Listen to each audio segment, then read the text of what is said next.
Bad Fruit. A short story from the Unwitting Conspirators series.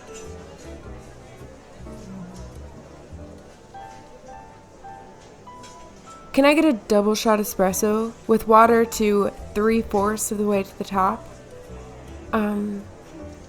So an Americano? No, just what I said. Well, it's the same thing, and if you order it as an Americano, it's actually cheaper. The man ordering waved his hand dismissively, turning back to his phone as if what might be on it was above the conversation he was currently partaking in. Okay, what size would you like? What are my options? Small, medium, or large? Okay, I get that, but what are the ounce values? 16, 20, or 24? Okay, I'll take a medium with soy creamer. Not regular, soy. He emphasized twice, marking the second with an emphatic finger point into the countertop. The barista did her best not to roll her eyes while she bared her teeth in an attempt to maintain her friendly smile. The man didn't seem to notice. He had better things to think about and 30 minutes to prepare for his big presentation. He slid his cuff back over the golden watch frame he'd peeped in at. Lulu, the barista, hadn't found his antics charming at all. Not one bit. It had been a long day already, and she'd seen one too many of his kind. Self-important, unappreciative, pretentious. Honestly, they were the worst part of her day. And it wasn't just the men. Women of his variety were even worse. At least he was just dismissive and above it all. They were more like rabid snakes, if there was such a thing. They seemed to be on the lookout for any small mistake that they could get their panties in a wad over. She muttered her frustrations while going about her business. Lulu smacked the espresso hopper full of old grounds into the trash before ladling in a fresh batch. She didn't bother to rinse it in between. Not like anyone ever noticed the difference in freshness, she told herself. The machine sputtered to life as she tapped the button and rushed to grab the soy cream he'd paid extra for. She could see the difference in his face. He'd had enough of this stuff. His jawline was no longer defined. Crazy people think this shit is actually good for you, she hissed under her breath. I'll be right with you, she called over her shoulder to the next person in line. 5 minutes passed between him and his card swipe, and the waiting customer was already impatiently tapping his foot and typing out apologies for his tardiness to the office.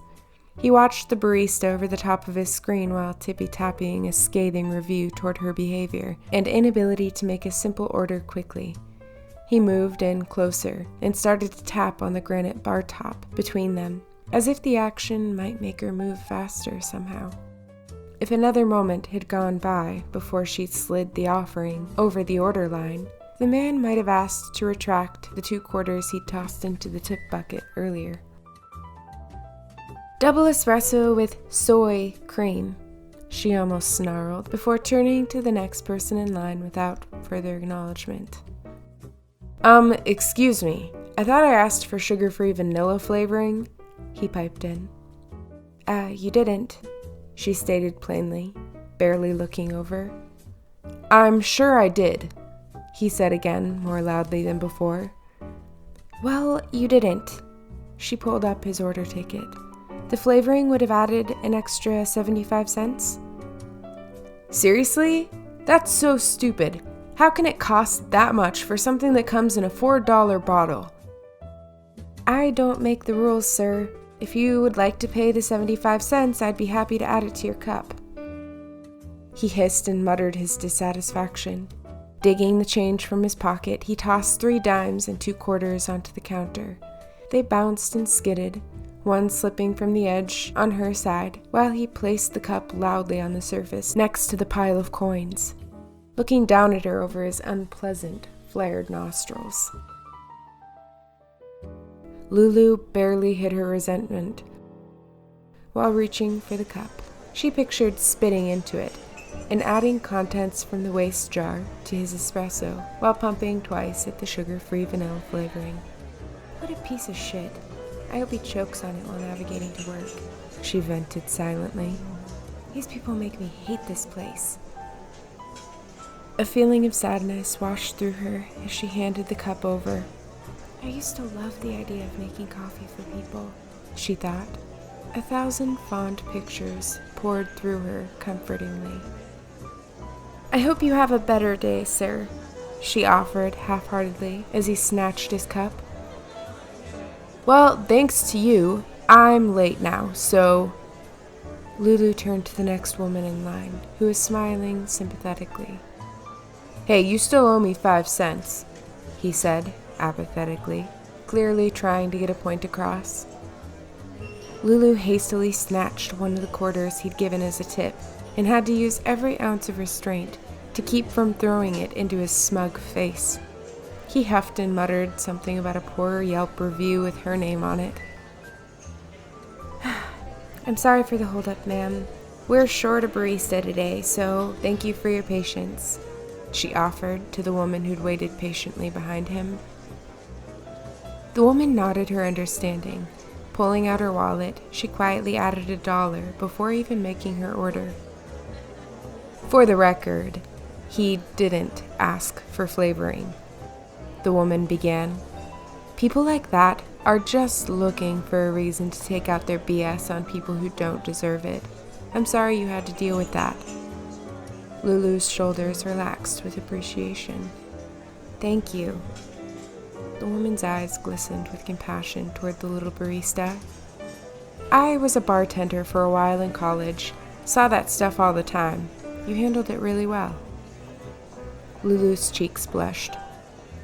You wouldn't think so if you were in my head, she admitted, feeling relieved to get it off her chest. If his coffee is more bitter than usual, it's his own damn fault. He's a grown adult, treating people like a tyrannical little child would. The woman looked over her shoulder, speaking loud enough for the grumbling line behind her to hear. The coffee shop went a little quieter.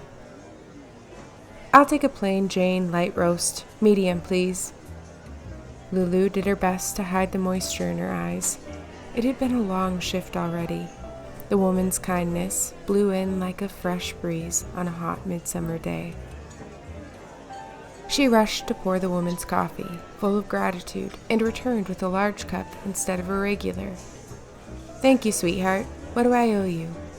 It's on me, Lulu replied. The woman beamed back at her and slipped the extra $5 bill she'd been holding in her hand into the tip jar. Thank you, Lulu. I hope you have a beautiful day. The woman held up her coffee and turned for the front door. Hello, sorry for the holdup. What can I get for you? She asked the next customer with an extra pep in her voice. Her eyes watched the kind woman disappear around the corner, all the while hoping she had a beautiful day also. It should be noted, the man who'd left a negative mark on the coffee shop did have bitterness in his brew. After leaving the coffee shop, he'd run a stoplight, been ticketed, and in the process missed his presentation, which left his co-conspirators to give it for him. The potential clients became clients indeed, and because he wasn't there to present, he was left out of the marketing team created in his absence. The entire project he'd worked so hard on was snatched from under his nose. Moral of the story: unkindness will cost you.